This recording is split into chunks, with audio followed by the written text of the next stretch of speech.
Assalamualaikum warahmatullahi wabarakatuh. Perkenalkan, nama saya Zahra Abdul Rizky dengan nomor NIM 212104040035 dengan prodi Sejarah Peradaban Islam Universitas Islam Negeri Kyai Haji Ahmad Siddiq Jember. Mahasiswa berbicara tentang politik. Mungkin di sini saya kurang tahu atau kurang mempelajari, juga perlu wawasan. Jika ada yang salah, dimohon maafkan karena di sini saya memenuhi tugas dari mata kuliah ilmu politik. Baik, kita bicara dengan santai saja dan kita memandang pandangan dari sudut pandang rakyat biasa.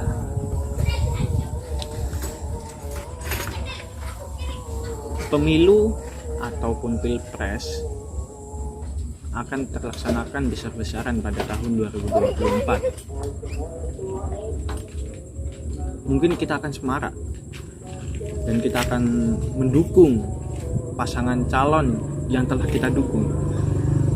Namun kita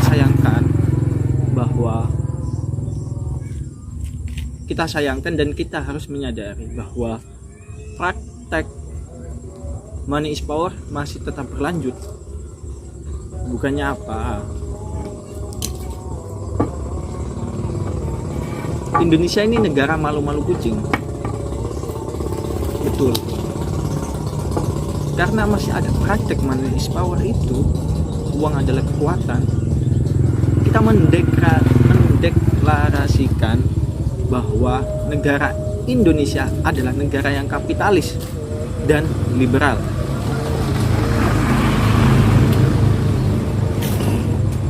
Sekarang akhlak dan sopan santun ataupun attitude tidak menjadikan pasangan calon itu akan berhasil. Namun dengan serangan fajar yang mereka kirimkan terhadap rakyat-rakyat miskin, itu menjadi poin penting dalam pemilihan yang akan mendatang ini.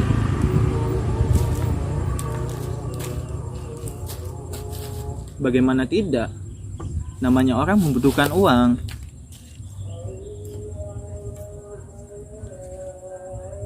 Apalagi bila perut rakyat keroncongan, ya pasti duit berapapun akan disambar. Ironi memang semakin banyak yang miskin, peluang menang partai penebar serangan fajar semakin besar di wilayah itu. Kebetulan memang masih banyak yang miskin di Indonesia. Kemudian partai penebar serangan fajar menang dibuatlah oleh mereka berbagai perundangan yang menyulitkan hidup kelas para pekerja, petani, dan masyarakat lainnya. Yang miskin tambah miskin, upah buruh mengalami penurunan. Petani menurun kesejahteraannya, nelayan tambah miskin, anak-anak kurang gizi. Sulit sekali hidup di negeri Konoha ini. Inilah dilematika kemiskinan. Pusarannya seakan-akan tiada akhir. Orang miskin seolah selalu diarahkan untuk memilih politisi yang akan semakin kemiskinan dirinya di masa depan. Kita renungkan saja. Ketika ada pemilu ataupun pilpres, para tim pemenang atau serangan fajar ini akan mendatangi rakyat-rakyat miskin dengan memberi uang 500, 1 juta. Itu kan suatu upah yang ngapain kerja, ini dapat. Itulah awal kemiskinan itu akan terjadi di masa depan. Tapi yang kaya tambah kaya. Kebetulan sebagian yang bertambah kaya ini juga adalah pejabat. Sebagian yang bertambah kaya ini juga adalah pejabat pemerintah yang berkuasa. Keluarga presiden dan menteri sontak menjadi kaya luar biasa setelah berkuasa. Ketua-ketua partai politik, pemenang pemilu pun semakin kaya. Partai politik sudah diperlakukan seperti bisnis. Jadi kita mengikuti partai politik ini suatu bisnis antara jual dan beli. Kita menjual sekian dan dibeli sekian. Kalau orang Jawa itu dengan dana yang kecil kita menghasilkan yang banyak, dengan modal yang kecil menghasilkan untung yang banyak. Tanda tangan restu ketua partai ada harganya. Dukungan partai terhadap seorang calon ada harganya juga. Jual beli, menarik juga.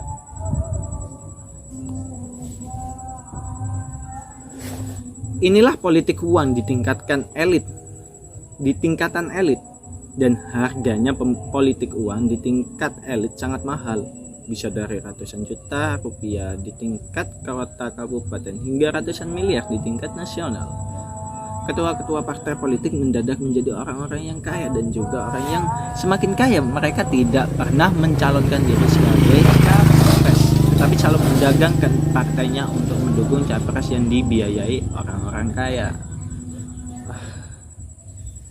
Siapa ya kira-kira partai ini?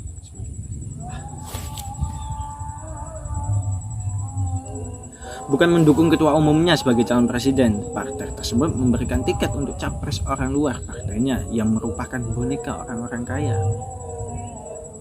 Iya juga sih. Kenapa ketua partai atau ketua umum partai tersebut tidak mencalonkan, melainkan mengambil orang-orang luar? Dan orang-orang luar itu sudahlah. Yang merupakan boneka orang-orang kaya, partai yang katanya memiliki ideologis, memiliki sistem pelatihan organisasi yang baik, dan sistem bernegara yang sesuai visi partainya, memiliki masa pendukung yang setia dan ideologis, namun ujung-ujungnya tidak memiliki capres sendiri dari kader partainya. Jatuh ke dalam cengkraman duit orang-orang super kaya. Semua karena politik uang di level elit yang tertinggi, yaitu ambang batas pemilihan presiden 20%. Partai-partai politik dipaksa untuk berkoalisi untuk bisa memenuhi besar-besaran 20% suara pemilihan partainya, sehingga para ketua partai kelas menengah harus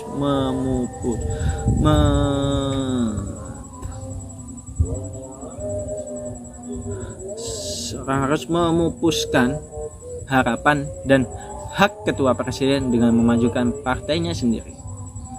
Sang ketua umum partai terpaksa melepas hak menjadi capres karena sistem ambang batas 20%, terpaksa mengekor kepada capres pemilihan orang-orang kaya yang memang selalu dijaga dalam sistem ini. Hanya hasilkan 2 calon presiden yang keduanya adalah rancangan orang yang super kaya. Memang akhirnya mereka, para ketua partai ini, akan mendapat mahar yang sangat besar dari orang super kaya tersebut. Kalau bisa kaya, untuk apa jadi calon presiden? Mungkin begitulah isi benak para ketua umum parpol sekarang.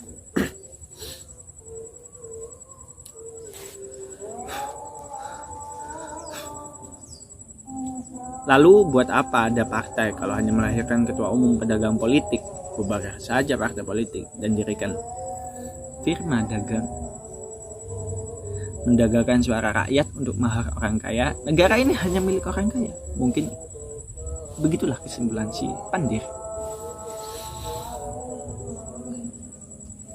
Padahal ada solusinya untuk menghapus politik uang atau money is power ini, praktek manis di tingkat elit, yaitu dengan menghapuskan ambang batas pilpres, membuat ambang batas pilpres menjadi 0%, agar setiap partai dapat memiliki capresnya sendiri. Maksimal hanya belasan calon sesuai jumlah parpol lolos pemilu. Di putaran pertama yang ikut, kemudian di putaran kedua pasti akan menjadi 2 calon saja. Cobalah belajar ke 48 negara di dunia yang sudah menghapuskan ambang batas pilpres. Bila ambang batas pilpres dihapuskan, maka para ketua umum partai benar-benar menjadi negarawan. Mereka akan mempelajari seni berpidato yang memikat, menjanjikan sistem negara yang sesuai ideologi dan visi partainya, karena mereka terpaksa harus tampil dalam setiap debat capres. Bukannya selalu menjadi tim juri saja setiap debat capres seperti dalam sistem yang lalu. Cebong? Apalagi? Cebong?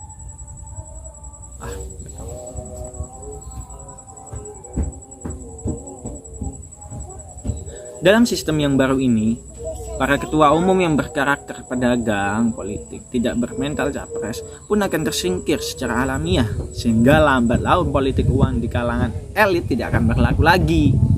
Kemudian semakin menghilang. Bila politik uang di kalangan elit menghilang, seharusnya politik uang di kalangan rakyat pun akan menghilang, karena sudah menjadi kebijaksanaan bahwa rakyat hanya mengikuti apapun teladan elitnya.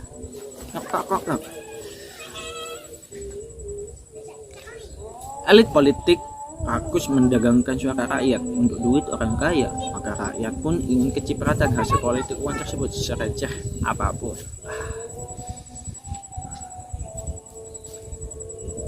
Sekian. Jangan masyarakat. Pemilu merupakan sarana bagi rakyat untuk memberikan legitimasi bagi penguasa yang akan memimpin selama 5 tahun. Salah satu masalah yang selalu muncul dalam pelaksanaan pemilu adalah politik uang. Keterlibatan uang untuk memenangkan kekuasaan politik dalam pemilu memberikan banyak dampak negatif. Dalam analisa dan menyampaikan data hasil pengawasan terhadap politik uang yang dilakukan oleh Bawaslu dalam tahapan pemilu, serta apa saja dampak negatifnya bagi nasib rakyat bangsa atau anak bangsa dan masyarakat Indonesia, terlebih generasi penerus Indonesia, ya, generasi seperti saya. Metode yang dilakukan dalam penelitian ini menggunakan studi empiris dan studi pustaka, library research, dan hasil dari penelitian menunjukkan bahwa praktek politik uang setidaknya mengungkapkan 3 dampak akibat praktek politik uang. Pertama, pidana penjara dan denda. Kedua, menghasilkan manajemen pemerintah yang korupsi.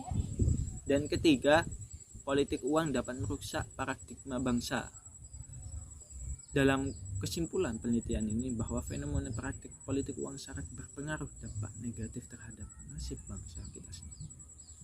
Maka kita sebagai anak bangsa dan penerus generasi yang akan datang, kita hancurkan praktek politik uang. Apalagi pemilu besar-besaran akan mendatang 2024, tinggal 2 tahun lagi kita akan memilih pemimpin negeri ini, pemimpin bangsa ini akan dibawa oleh siapa negara ini kalau bukan dari kita. Pemimpin hanya sebatas pemimpin, tapi pemimpin yang asli adalah rakyat sendiri. Karena tanpa ada rakyat, pemimpin tidak akan terpilih menjadi pemimpin. Karena dari suara rakyat, pemimpin itu akan terpilih. Jadi dari kesimpulan yang apa yang saya sampaikan, mungkin fenomena politik uang ini sangatlah berbahaya dan berdampak negatif. Namun juga masyarakat butuh uang, masyarakat miskin butuh uang, dan masyarakat lainnya butuh uang. Jika dengan serangan fajar kita menerima lalu memilih tanpa hati nurani, kumohon sekarang hilangkan mindset pemikiran itu, karena negeri ini butuh pemimpin yang jujur, pemimpin yang mampu membawa Indonesia semakin maju, bukan karena uang, bukan karena apa, karena generasi yang akan mendatang akan mengenal pemimpin, siapa yang paling benar dan siapa yang salah. Untukku, untukmu, untuk kita semua, dan untuk bangsa Indonesia,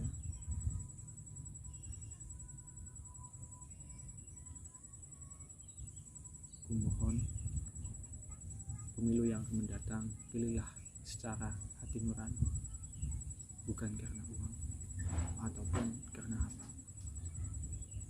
Sekian, terima kasih. Assalamualaikum warahmatullahi wabarakatuh.